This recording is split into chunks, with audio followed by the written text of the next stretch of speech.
temáticos por el Libro Total.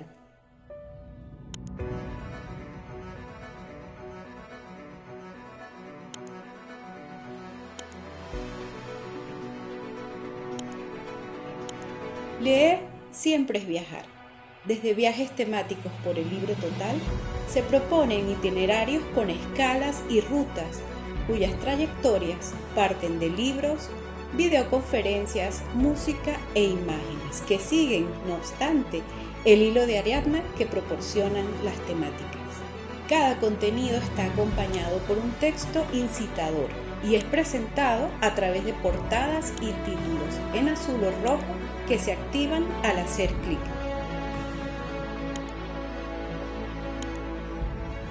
Los viajes temáticos son libros extendidos que trazan rutas por los hitos históricos desde la prehistoria de la humanidad, además de un intenso recorrido por los periodos cruciales de reinos e imperios, hasta explorar el universo de los viajes marinos, terrestres, espaciales y a través del tiempo, facilitados por el ingenio de la imaginación y la tecnología contemporánea.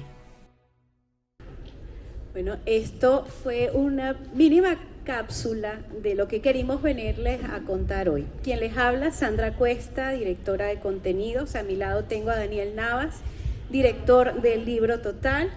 Más allá está la profesora e historiadora Anastasia Espinel Suárez. Y a mi lado tengo al profesor e investigador Bruno Longoni. Muy buenas tardes a todos. ¿Cómo se encuentran? Muy buenas tardes. Y bueno, y hablando de viajes y hablando de derroteros, de caminos, de tránsitos, me gustaría contarles que pudiésemos, compartir con ustedes, no sé, Daniel, si piensas, que digamos, ¿por qué llegamos aquí primero? O sea, ¿cómo fue que llegamos a un libro extendido que tiene estas características que acaban de ver allí, que además no solamente tiene libros, sino muchas otras rutas y contenidos transmediales? ¿Cómo llegamos, Daniel, a esto? Bueno, muy buenas tardes para todos. Esto es un camino largo, un camino que contarlo en pocas palabras es muy difícil. Nosotros iniciamos este proyecto de editar libros hace ya más de 40 años. Y no lo inicié yo, lo inició mi padre. Mi padre me impregnó de todo ese amor por los libros y por lo que estábamos haciendo, al punto de que terminé yo dirigiendo el proyecto que él siempre quiso tener. A partir de la edición en papel, nosotros editamos el primer libro bajo demanda en América. Estamos hablando de hace más de 35 años. Imprimimos el primer libro que iba directamente de un computador a una máquina impresora, y en ese momento empezaron a llegar una cantidad de amigos de la lectura, amigos de la escritura, a querer publicar sus cosas que estaban guardadas en cajones o que nadie en las editoriales había querido publicárselos. Y a partir de ese camino, hasta hoy se han publicado alrededor de 7.000 títulos de autores colombianos en papel. Y desde hace 20 años venimos imaginando cómo podría llegar a ser el libro digital, o qué es lo que tenía que ser un libro digital cuando en el mundo no existía, o lo único que existía digital era el archivo PDF, que era un archivo en imágenes. No conocíamos los lectores electrónicos actuales, no conocíamos los celulares que conocemos ahora, y la tecnología era muy limitada para la comunicación de los contenidos que podría tener un libro. Cuando empezamos el proyecto, el Libro Total, empezamos con un solo libro. El primer libro de ellos fue La Divina Comedia. ¿Y por qué empezamos por él? Porque era el poder cumplir un sueño de llegar a que el libro tuviera una cantidad de relaciones que antes no se había pensado. Música, arte, artículos y una cantidad de información que está rodeada a través de los autores y los libros que se han escrito sobre ese libro principal. Y empezamos un proyecto digital que no intentaba reemplazar al libro impreso como era sido imaginado al principio, que era pongamos el mismo libro en papel puesto en una pantalla, que era el concepto inicial del libro electrónico. Y bueno, esto hay que cambiarlo, el libro electrónico no puede ser esto así, hay que utilizar a profundidad lo que ofrece lo digital para que sea otra forma de lectura diferente, otra experiencia diferente. Y a partir de ahí empezamos a hacer una cantidad de relaciones en torno al libro, que nos las dijo el lector. El lector, los amigos nos decían, venga, es que yo cuando leo quiero tener un diccionario en mis manos. Entonces empezamos a incluirle diccionarios con solo hacer doble clic sobre las palabras. No, es que yo quiero que cuando yo poder estar leyendo en español y estar escuchando la versión original en italiano. No, es que yo quiero enfrentar varios idiomas. Y todos los caprichos del lector, que a veces eran caprichos, ¿sí? Realmente, pocos los usan en la biblioteca en este momento, pero son caprichos que hacen que el lector que profundiza o el lector que va un poquito más allá de lo que es hacer una lectura plana del libro, tenga una experiencia diferente. De ahí, que estamos hablando de hace 20 años, hoy podemos decir que tenemos una biblioteca de unos 50.000 volúmenes, es la más integral que existe en este momento, en español. Tenemos unas 40.000 piezas musicales relacionadas a las obras literarias que están en la biblioteca, más de 1 millón de obras de arte que se relacionan a esas obras y que hacen un juego de relación con lo que se cuenta en los libros. Y también nos dimos cuenta que el lector necesitaba más ayudas, que el lector necesitaba que lo llevaran de la mano. Y nace un proyecto que iniciamos este año que llamamos viajes temáticos. Cómo llevar al lector a través de una temática en una biblioteca. Pero no es llevarlo como nos llevan los bibliotecarios actuales. Es decir, ¿dónde está? Quiero leer libros de filosofía, allá en Anaquel 20. Quiero leer literatura americana, no, mire, eso lo encuentra en este lado. Era que lo hiciera realmente un lector, un investigador, ese viaje temático. Y le contamos esa locura a Anastasia y a Bruno, y nos siguieron la cuerda. Anastasia al principio se asustó y dijo, pero no sé de qué me están hablando, porque eran cosas que no se habían hecho. Nadie había hecho un viaje temático con todas las funcionalidades que tiene lo digital, donde se incluyera la música, el arte, los otros libros, los libros relacionados. Y ustedes tienen en las manos una tabla de contenidos de los viajes temáticos que hemos construido este año, con un grupo de personas que no solo somos nosotros, hay un montón de personas trabajando en esto, que superan las 30 personas, que han hecho que esos viajes temáticos sean reales, que en este momento se puedan leer en el libro total, y que esta locura que en algún momento nos imaginamos sea ahora una realidad. Sabemos que no vamos a terminar, sabemos que un viaje temático se puede seguir ampliando, sabemos que el lector tiene muchas formas de viajar. Quería contarles un pedacito que a veces me quedo corto, pasé una tijera por muchas cosas, pero quería contarles de dónde venía ese amor nuestro por los libros, por hacer literatura y por hacer todo lo que hacemos. Entonces yo lo dejo con Sandra, que ella les va a contar más sobre los viajes temáticos, y con Bruno y Anastasia, que nos siguieron en esta locura de hacer un camino diferente por los libros de la biblioteca. Gracias, Daniel, y así es. Como tú dices, esto ha sido un camino, se dice fácil, pero ha sido un arduo camino, pero muy, muy satisfactorio. ¿Cómo encontrar todo un tema en viajes, en rutas, con distintos lenguajes, además en un solo libro? ¿Cómo hacer que ese lector sea un lector más contemporáneo, que se pueda perder, que pueda decidir su propio itinerario, además, si ve la videoconferencia, si se va por la música, si se va por la imagen, por la historia del arte, por ejemplo, por otros libros, por los ensayos, etcétera? Pero sobre todo, lo más interesante ha sido pues ese reto de que cada uno de estos libros, cada uno de estos títulos, tiene sus diversos capítulos y cada capítulo tiene una videoconferencia que nuestros investigadores, Anastasia y Bruno, han estado configurando en cada espacio. Es decir, todos ustedes se van a encontrar con la necesidad, y decía ayer Alejandro Navas, con la necesidad y la posibilidad de encontrar algo, dejarlo de lado y seguir por otra ruta. Es decir, nunca van a estar atados a un solo camino para disfrutar de ese hilo temático, ese hilo conductor o hilo de Ariadna que nos gusta llamar de las temáticas. Hasta la actualidad hemos hecho 12, ¿sí? Y vienen por lo menos unos 3, 5 más en camino.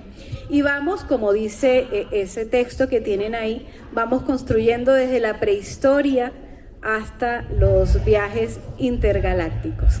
Así es que imaginen ustedes qué se puede esperar de allí. Y bueno, para empezar a concretar un poco y llenarles a ustedes ese gusanillo de la curiosidad, quiero empezar con Anastasia. Anastasia, que ha sido pues gran protagonista de estos viajes. A mí me encantaría, ¿cuál de esos viajes ha sido el que de alguna manera más te ha impactado y qué te gustaría resaltar de él?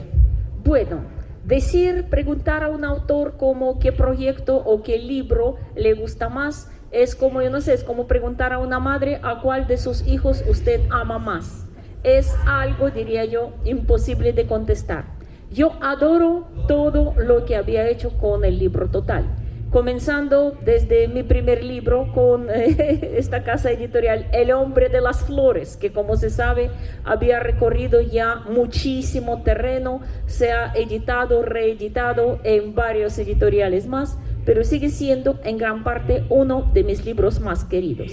Por eso, cuando Sandra y Daniel me propusieron participar en estos viajes temáticos, yo de una vez pensé, debo hacerle homenaje a mi primer libro con el libro total. Y por eso decidí, vamos a hablar de la prehistoria, Hombre de las Flores, y mi otro libro también muy querido, Aventuras Neolíticas. Y de ahí comenzamos.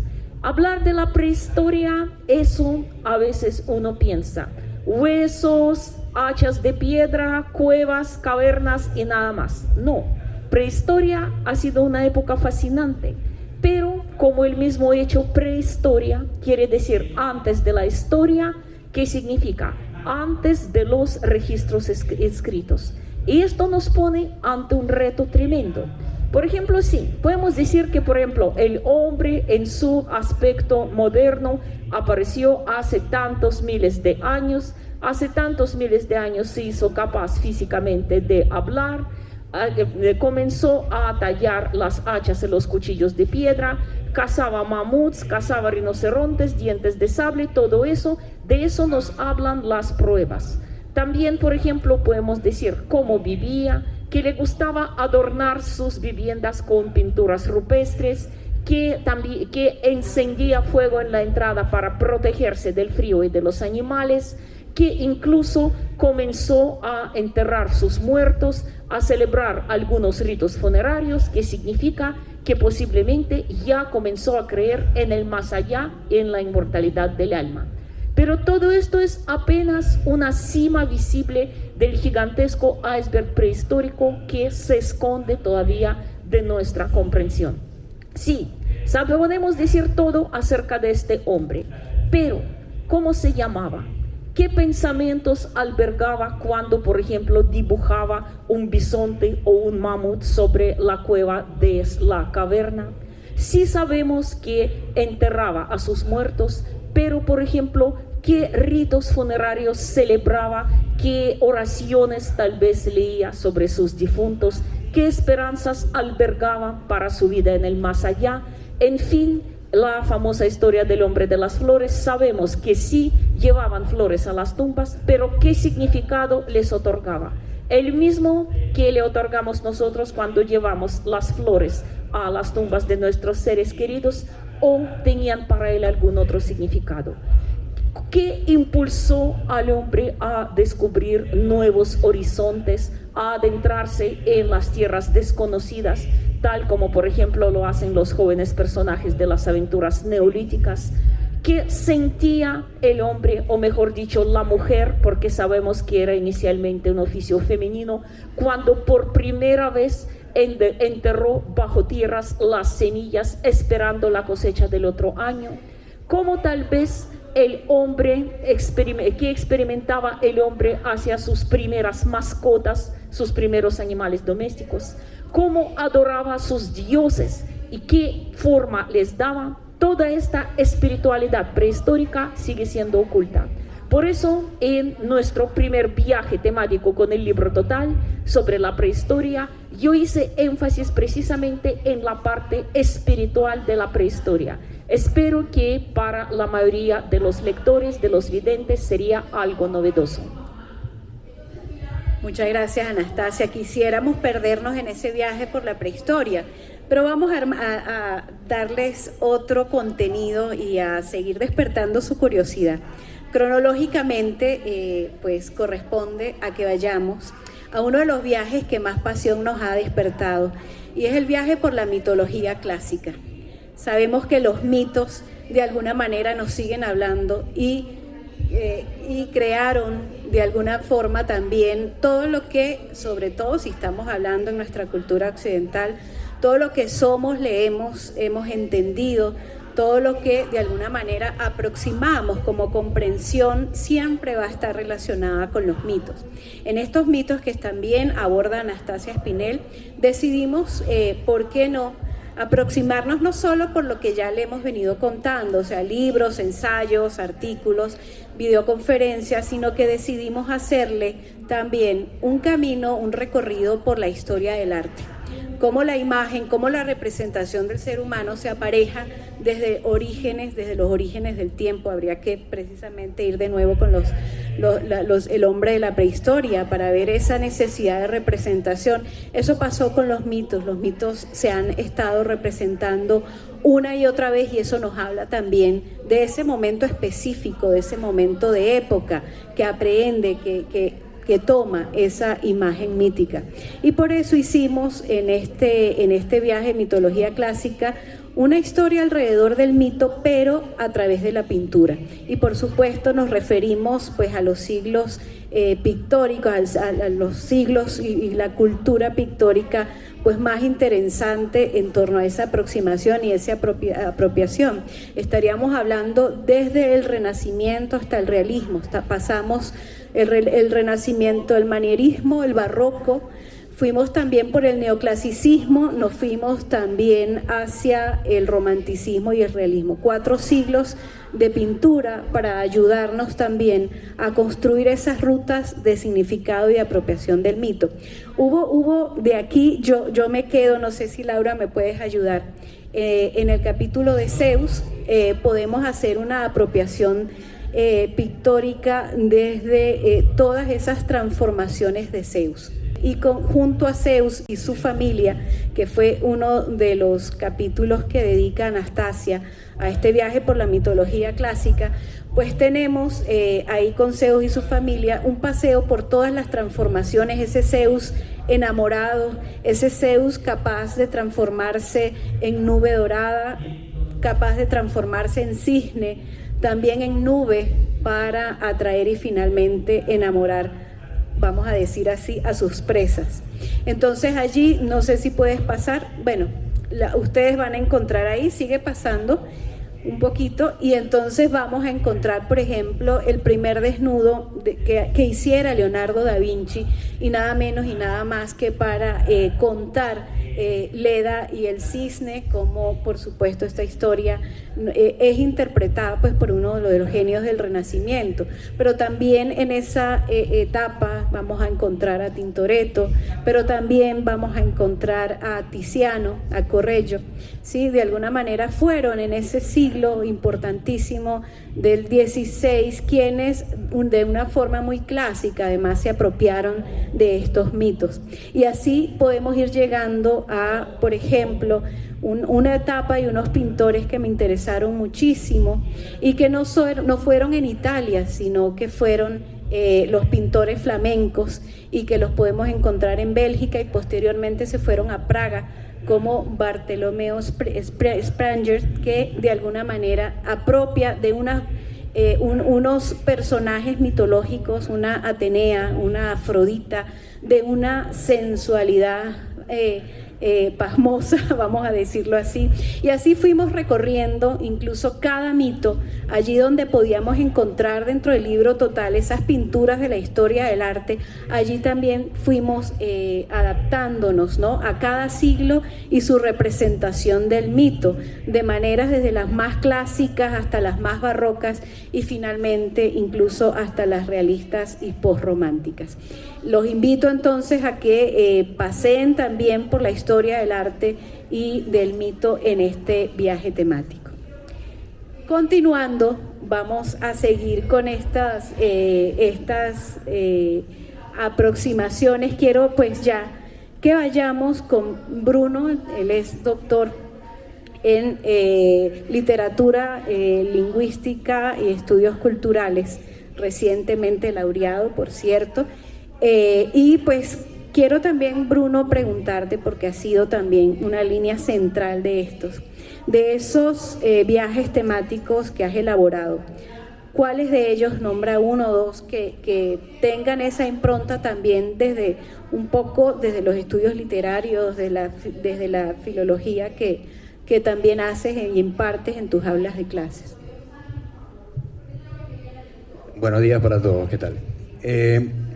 Pues el primer viaje que realicé es el de los 4 elementos y empecé por acá porque la pregunta ordenadora, que era, digamos, la de trazar un viaje temático, es una pregunta que es mucho más problemática de lo que parece a primera vista, ¿no? Si alguno de ustedes, imagino que la mayoría de ustedes tendrá una biblioteca en su casa, habrá visto que ordenar la biblioteca es más difícil de lo que parece a primera vista. Algunos ordenan la biblioteca por orden alfabético, otros ordenan por autores, o sea, por nacionalidades, por épocas o por movimientos, o por géneros, ¿no? Esto son novelas, esto es filosofía, esto es, etcétera. Yo personalmente ordeno mi biblioteca por ediciones, porque soy muy coqueto y me gusta que quede lindo, ¿no? Digamos. Pero en general es difícil organizar una biblioteca, ¿no? Y si uno, digamos, no ha leído los libros, pues la tienen que organizar necesariamente por aspectos exteriores, ¿no es cierto?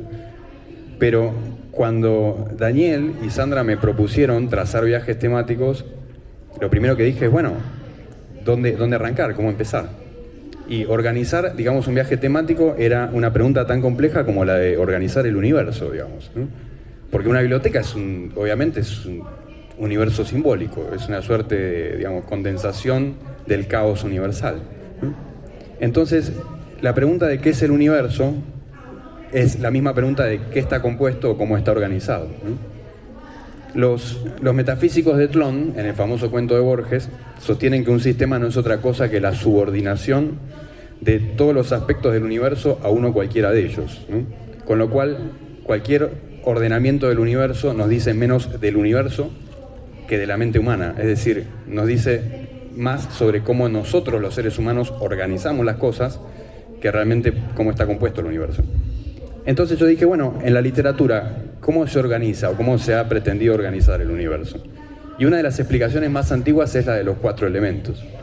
Es decir, si vamos a la antigüedad, nos encontramos con que ya los presocráticos, ¿no es cierto?, dijeron, bueno, vamos a explicar todo, vamos a reducir el caos y la totalidad a 4 elementos mínimos, ¿no? Entonces Tales de Mileto, por ejemplo, postula que el principio de todo, el arjé, o sea, el origen de todo, para él es el agua, ¿no? Todo está hecho de agua, decía él, y la tierra descansa en el agua como en una isla. Pero sus discípulos discrepan, ¿no? Anaxímenes plantea que el origen de todo es el aire, Y Heráclito plantea que el origen de todo es el fuego. Es posible que todos estén equivocados, digamos, ¿no? Ahora, si los antiguos usaron los 4 elementos para representar la totalidad, ello se debe a que estos 4 elementos encarnan los 4 estados de la materia, ¿no? Y además a que los 4 elementos, o sea, fuego, aire, tierra y agua, son en sí mismos duales cada uno de ellos, ¿no? O sea, el fuego puede ser representado como purificador, pero también es destructivo, por ejemplo. La tierra es el lugar donde germina la vida, pero al mismo tiempo es el lugar donde enterramos a los muertos. O sea que la tierra simboliza tanto vida como muerte simultáneamente, ¿no? Entonces, cuando pretendí, digamos, buscar, ¿no es cierto?, el uso de estos 4 elementos en la literatura occidental, obviamente uno se encuentra con que son temas que atraviesan diametralmente todas las literaturas. Y eso fue un principio ordenador, de manera tal que uno puede, digamos, leer la literatura desde la antigüedad clásica hasta la actualidad, rastreando el uso de los 4 elementos, y con eso ya uno tendría bastante para divertirse, por así decirlo. Ahora, a ese ordenamiento yo lo que quise después es intentar, digamos, separar el uso de los 4 elementos a partir de ciertos niveles de lectura, ¿no? Entonces decía, bueno, uno puede encontrar los elementos en una fábula de Esopo, en un cuento de hadas, digamos, de los hermanos Grimm, etc. Pero también lo puede encontrar en una novela muy compleja, por ejemplo, el agua en Moby Dick de Herman Melville, por ejemplo, es un elemento fundamental, etc. Entonces lo que hice fue subdividir esa colección en distintos niveles de lectura, ¿no? Y para mi agrado me encuentro después con que algunos profesores y profesoras de colegio primario y secundario se me acercan para decirme que terminaron utilizando algunos de estos elementos, o sea, fuego, aire, tierra, agua, como plan lector, digamos, para utilizarlo en algún plan de literatura, de colegio y demás. Así que bueno, evidentemente es una manera posible de organizar el caos, ¿no? En este caso de la biblioteca. Algo que no había en la biblioteca del libro total es que contaba con miles de volúmenes muy valiosos, pero no había per se un ordenamiento, ¿no?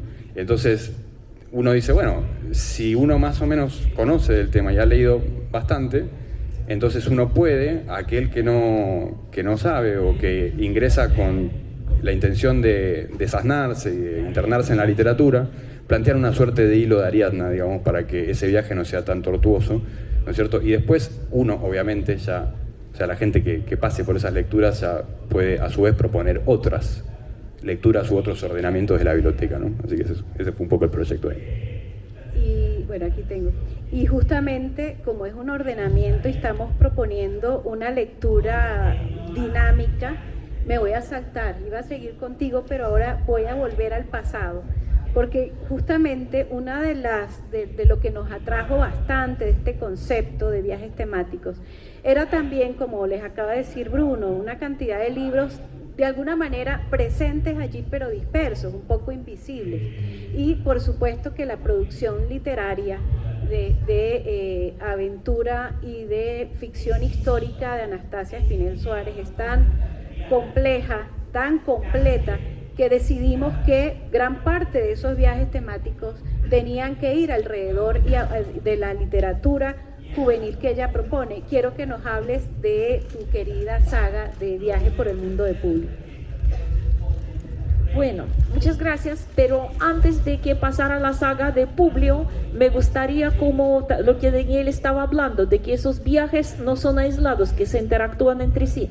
Por ejemplo, lo que decía Bruno de su colección de los 4 elementos, eso de una vez conecta a la mitología griega, porque como se sabe, en la mitología griega no encontramos a ningún Yahvé, ningún Jehová, ningún Amon-Ra, ningún Brahma, Dios creador, que todo lo hace según un horario, 6 días hábiles y el 7º día del descanso, sino ahí encontramos con el elemento primario, caos, que es una materia desorganizada. Para los griegos, la creación del mundo era mucho más parecida a la teoría de Big Bang, creo, que a cualquier mito, solo que, digamos, en este caso, de que discutían los sabios presocráticos era cuál era aquel elemento primario, de lo que estaba hablando Bruno, exactamente. Miren cómo se interactúan los viajes temáticos. Bueno, y ahora en cuanto a la saga de Publio, lo que dijo Sandra. Esta saga, su nombre completo es Publio o las aventuras por los confines del mundo romano. ¿cómo nació esta saga? A mí desde hace tiempo se me ocurrió la idea de que todos nosotros, en nuestra etapa determinada de la vida, tenemos un libro favorito. De niños, por ejemplo, podemos adorar cuentos de los hermanos Grimm o cualquier otro cuento de hadas, pero luego cuando pasamos a la edad adolescente ya nos parece algo demasiado pueril, buscamos otro tipo de lectura. Luego cuando pasamos a la juventud, a la madurez, siempre hay como un nuevo libro y un nuevo personaje que nos guía en cada nueva etapa de la vida. ¿Y por qué no crear una saga donde el personaje iba creciendo, transformándose con el lector? A mi juicio, un excelente ejemplo dio la escritora británica Joanne Rowling, la autora de Harry Potter. Ahí precisamente como el personaje desde niño, joven, adolescente, joven, se convierte en un mago, en un sabio ya maduro. Y yo pensé en algo parecido, solo que como yo no sé nada de magia, opté por la historia. Y así nació mi querido Publio, un muchacho más o menos típico de su época.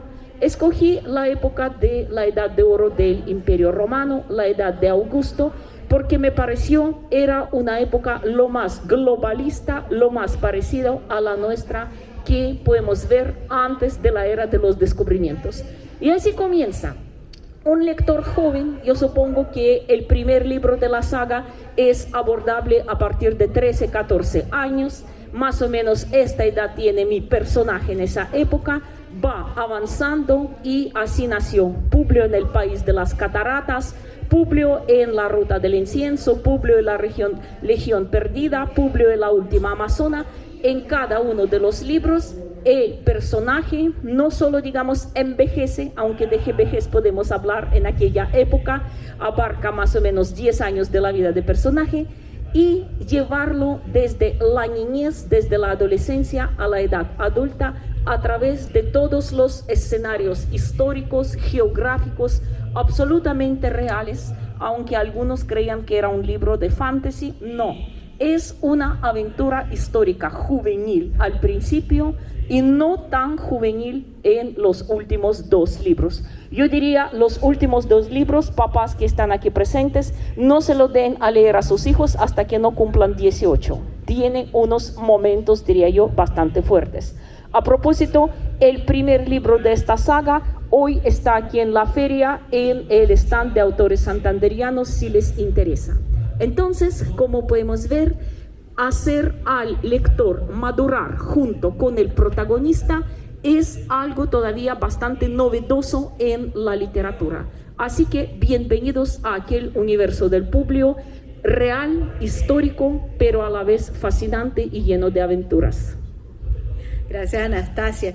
Y fíjense, coincido contigo, Anastasia, de eso de que se van comunicando. No solamente Anastasia ha hecho crecer un personaje en el tiempo, sino que también hay un concepto, una idea que se ha configurado no en unos cuantos años biológicos, por decirlo así, sino que ha trascendido varias etapas del imaginario cultural. Estaríamos hablando del clásico Don Juan.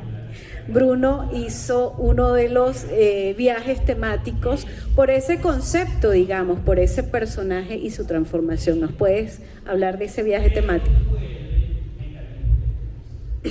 Sí, un poco inspirado por el trabajo de un maestro que es Edgardo Dobri, ¿no es cierto?, que le había llevado adelante una investigación sobre Don Juan. Dije, bueno, vamos a rastrear este tópico, ¿no? El Don Juan es, obviamente, es antiquísimo, digamos, como motivo, ¿no? El seductor, el personaje sigiloso, pero, digamos, más allá de la antigüedad del tópico, que pareciera ser uno de los 3 grandes tópicos que inventa la literatura española, ¿no? El otro es el loco cuerdo, Quijote, y el personaje de la Celestina, ¿no? También un personaje que promueve intercambios sexuales y demás. En el caso del Don Juan es interesante porque la valoración del Don Juan va cambiando según las épocas, ¿no? O sea, pareciera haber épocas que claramente condenan la conducta de Don Juan, ¿no? El modelo de Don Juan que yo he escuchado por ahí, bueno, Don Juan es representante de una sociedad patriarcal. Yo diría que más bien Don Juan pone en tela de juicio el modelo patriarcal. Digamos, la sociedad occidental se organiza en torno al matrimonio de la familia monogámica, digamos, ¿no? El matrimonio monogámico y la familia, o sea, la reproducción. Don Juan es todo lo contrario de un marido, es el antimarido, digamos. Primero, la sexualidad de Don Juan no es reproductiva, ¿no? Y segundo, lo que hace Don Juan es destruir hogares, por así decirlo. O sea, ya desde la obra del burlador de Sevilla, de Tirso de Molina, la idea de Don Juan es burlar a mujeres casadas o comprometidas, ¿no es cierto? Y por lo tanto dejarlas mal paradas en sociedad y tal, ¿no? Entonces, es interesante, pues según la época, ¿no? Por ejemplo, durante el Renacimiento, el Barroco o movimientos realistas y demás, se condena la actitud de Don Juan, pero hay movimientos como el romanticismo o las vanguardias o el modernismo que exaltan la figura de Don Juan, ¿no? Yo diría que la sola existencia de Don Juan pone en entredicho, digamos, ese nexo conyugal, ¿no es cierto? El Don Juan vive huyendo, vive engañando, ¿no? No se compromete y además nunca se enamora, digamos. O sea, un Don Juan enamoradizo es un mal Don Juan, digamos, ¿no? O sea, justamente la función de Don Juan es enamorar, pero no enamorarse, ¿no? Y por otro lado, lo interesante es que no hay coerción social que pueda disuadir al Don Juan, ¿no? Por ejemplo, cuando en la obra de Tirso amenazan al protagonista, a Don Juan Tenorio, lo amenazan y dicen, hey, hay un infierno al que podés descender. Y él dice, tan largo me lo fiáis, como diciendo, falta mucho para el infierno. Así que yo puedo seguir en esta caravana interminable, ¿no? Y lo interesante es esto, es que uno puede tomar un tópico como es este del Don Juan y rastrearlo y solamente con ese tópico, digamos, observar las disidencias notables que hay entre movimientos artísticos. O sea, cómo se representa el Don Juan en el Barroco, donde hay toda una cosmovisión contrarreformista, muy católica, de fondo, por supuesto, donde una figura como la del Don Juan es inaceptable desde todo punto de vista. Y cómo se la va a representar en el romanticismo, donde de golpe Don Juan es símbolo de la libertad humana, ¿no? Y donde resulta que es un personaje que va contra la sociedad o contra el sistema y por lo tanto el romanticismo tiende a exaltarlo, ¿no? Piensen la representación de Zorrilla, digamos, o de José de Espronceda en El estudiante de Salamanca, etc., ¿no? Ahora, lo interesante es eso, que más allá de que el Don Juan es una excusa, ese motivo, digamos, nos permite atravesar la historia diametralmente y observar cuáles son las diferencias de pensamiento. O sea, quizás detrás de la figura de Don Juan hay todo un sistema de pensamiento, una cosmovisión que entra en juego, ¿no? Entonces, el personaje en sí, su sola existencia, puede poner en entredicho ya todo un sistema social, ¿no? Tal y como está planteado. Así que eso es lo que me gustó, digamos, del personaje y por eso la colección es muy ambiciosa. Hay obras de todos, digamos, obras de los más diversos orígenes, de todas las épocas y demás. El tema, más allá de que se articula en la obra de Tirso, en El burlador de Sevilla, obviamente antes de esta obra hay ya, en las literaturas antiguas, hay ya la figura de un seductor, de un personaje que es persuasivo y que vive básicamente con el único objetivo de acaparar, digamos, el amor de las mujeres, ¿no? Así que eso. Bueno, como ustedes pueden ver, un viaje temático no es un libro. Un viaje temático son múltiples libros, son bibliotecas que se componen con muchos contenidos, en donde va a estar Anastasia, Bruno, Sandra o el investigador que encamine este viaje, dictando también unas conferencias que van a llevar al lector de la mano.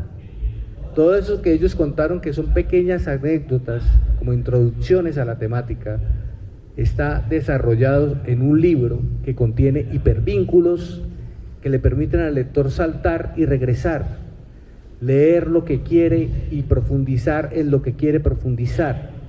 Es decir, es otra forma de lectura diferente a la tradicional. Es un libro también, como les decía, que nunca se termina de construir. Es tanto así que tenemos un libro con Sandra que no hemos terminado de escribir, pero ya está público. Es decir, un libro que le siguen apareciendo cosas y no hemos querido cerrar el tema porque seguimos encontrando cosas que incluir en él. Es el libro, ustedes lo tienen tal vez ahí en la libreta que recibieron con todos los viajes temáticos, el libro de los libros prohibidos, la colección de los libros prohibidos. Y ustedes no se imaginan lo que hemos encontrado en investigaciones, en libros, en todas las colecciones prohibidas por la iglesia, por las guerras, por todo lo que ustedes se puedan imaginar. Seguimos encontrando libros prohibidos. Y quién sabe cuáles de los que ya estarán prohibidos en futuro. Como muchos ahora están prohibidos en algunas partes, ¿sí? Entonces, es una colección para los que les gusta lo prohibido. Y yo creo que acá no hay ninguno que no vaya a leer esa colección, porque va a interesarse por alguno de esos libros, ¿sí? Bueno, Sandra, cuéntanos una estadística de alguno de los viajes temáticos para que los lectores acá presentes sepan qué es lo que pueden llegar a encontrar en uno de esos libros que contienen muchos contenidos adentro. Mira, Daniel, la pregunta es difícil y además me pones en un atolladero, porque primero me decías realmente, acabar un viaje es imposible. ¿Quién quiere regresar del viaje? Y cada uno de estos viajes sigue abierto, sigue presentándose y seguimos nosotros como exploradores buscando más allá y nuevas razones para visitarlo, ¿no? Videoconferencias que no sean solo las que nosotros planteamos, sino también que podemos encontrar en distintos canales de YouTube a especialistas. Por ejemplo, hay uno, te doy una estadística, el que más canas nos ha sacado, por lo maravilloso, lo intenso y porque no lo podíamos soltar, era precisamente Viaje por la mitología clásica. Ese está dividido por 3 partes.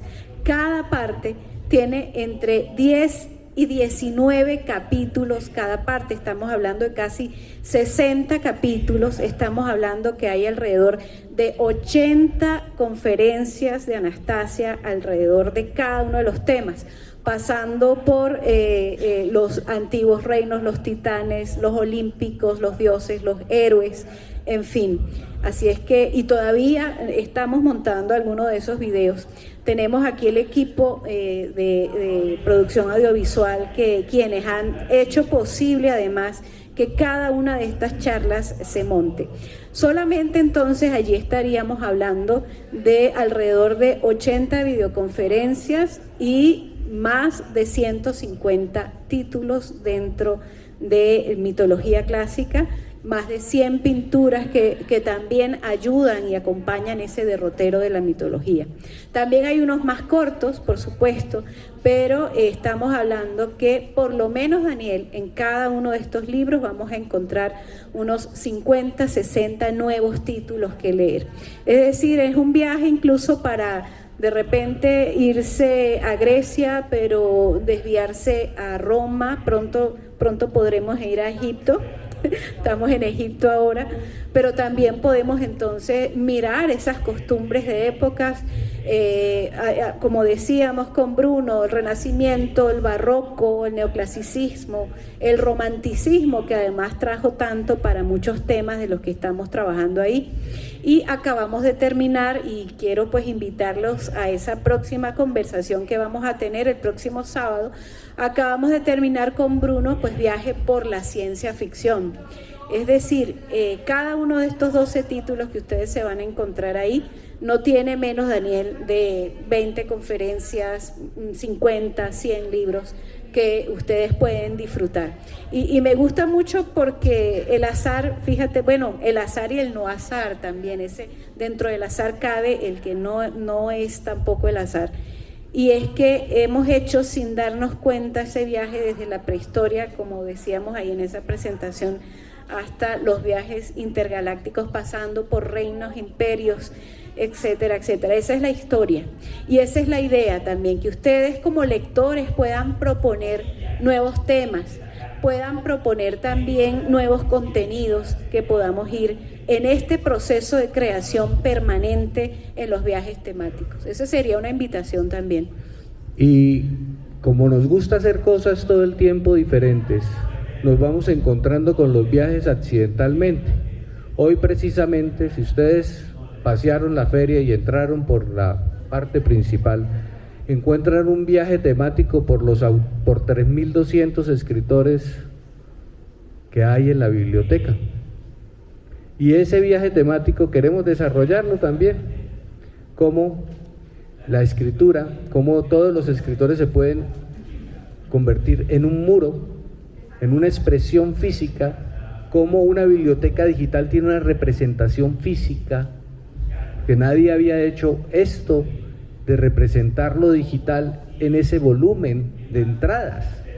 Entonces ahora, si salimos de esta conferencia y tienen la oportunidad de darse un paseo por ese viaje de autores que vamos a presentar precisamente mañana, otra invitación, vamos a tener acá todos los escritores, muchos de ellos, algunos de ellos están acá por acá sentados porque han producido algo, un artículo, un ensayo, una investigación, literatura, poesía, muchas temáticas, fotografía, muchas cosas.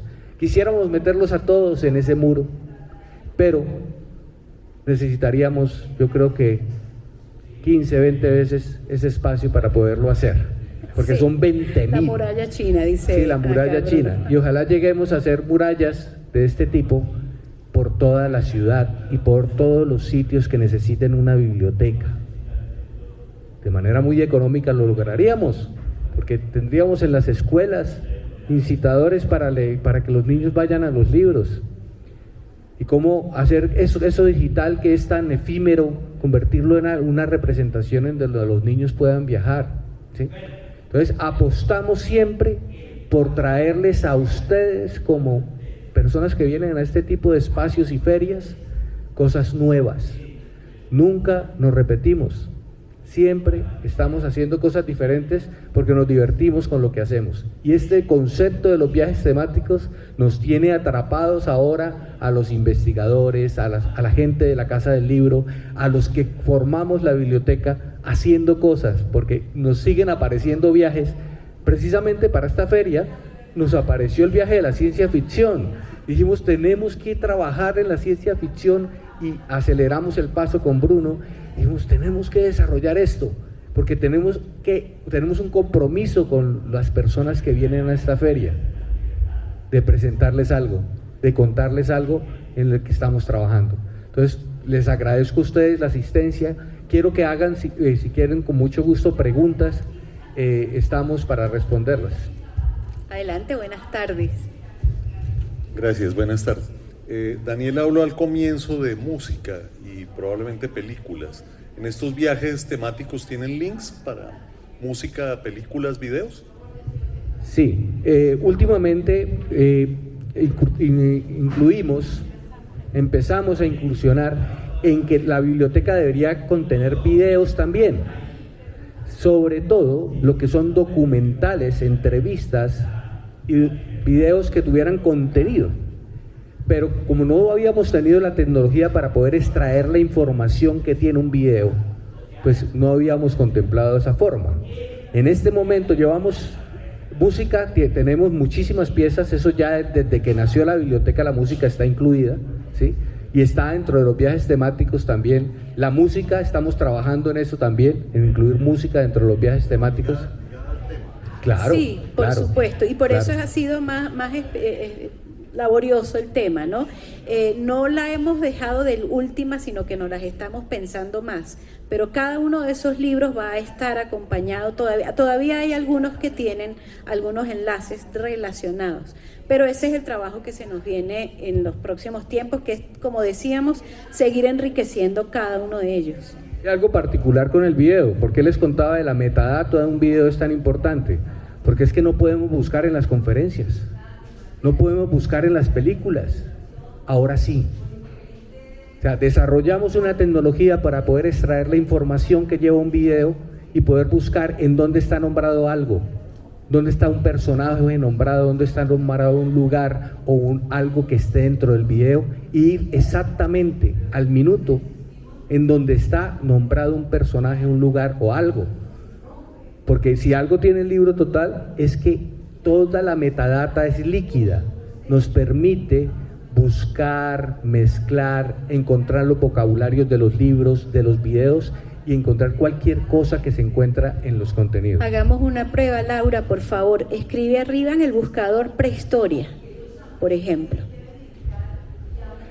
Otra vez nos están calificando con 5. son 5, pero todavía tenemos grandes y largos 5 minutos con los cuales viajar.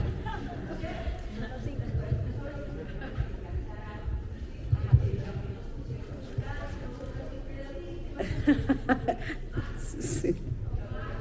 No, me estaba contando una anécdota. Yo no sabía que acá el sistema de calificación iba del 1 al 5. Y entonces cuando llegué a la universidad, unos chicos se expusieron y le dije, muy bien chicos, tienen un 8. Y me miraron como diciendo, ¿qué es eso? ¿No? Y después me contaron que iba de 1 a 5. Perdón, tienen un 4. Bueno, está bien. Lo ha dicho por el 5 aquel que nos apareció. Fíjense que tenemos prehistoria ya y todas estas portadas que ven en dorado son los videos que tenemos al interior del libro total. Si ven, no sé si logran ver desde atrás, la portada tiene un globito con un número. Hacemos clic, por favor, en cualquiera de esos. Y les va a traer el minuto y segundo donde en ese video se va a estar mencionando la palabra prehistoria. ¿Entran algunos, Laura, por favor? A su vez, la prehistoria termina antes. Exactamente, allí lo vieron. Está nombrada la palabra prehistoria y así frases, cosas que se encuentran dentro de los videos. Entonces vamos a poder registrar y poner en una biblioteca la oralidad, que esa es otra de las cosas en las que estamos trabajando. Es muy importante porque hay libros, pero lo que se ha dicho que es de donde viene nuestra escritura de la oralidad no está registrado, está suelto en internet por allá en canales de YouTube o en Facebook, pero nadie se ha encargado de editarlo, de reunirlo, de ponerlo en una biblioteca como algo que vale la pena que próximas generaciones lo lean. Bueno, ¿a quién más le hemos causado algún interés, no sé si nos quieren solicitar un tema de un próximo viaje? ¿O qué duda les ha quedado, qué alegría les ha quedado, pues para que cerremos este conversatorio, por favor? Todos creo que se quedaron viajando. Solicito respetuosamente un viaje temático sobre historia de la medicina.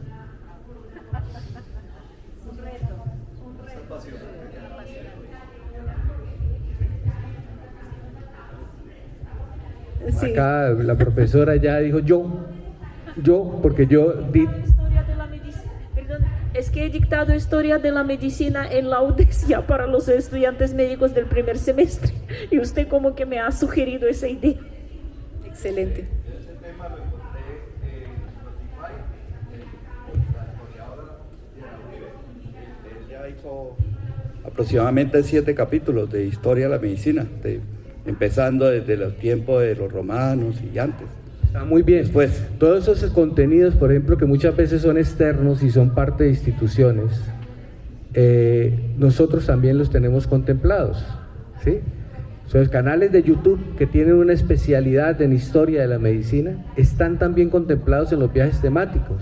Nosotros lo que hacemos no es almacenar el video ni reproducirlo dentro del libro total, no, se reproduce desde YouTube y desde las plataformas, pero nosotros sí lo que extraemos es la metadata para poder saber qué es lo que dice el video y poder que la gente encuentre.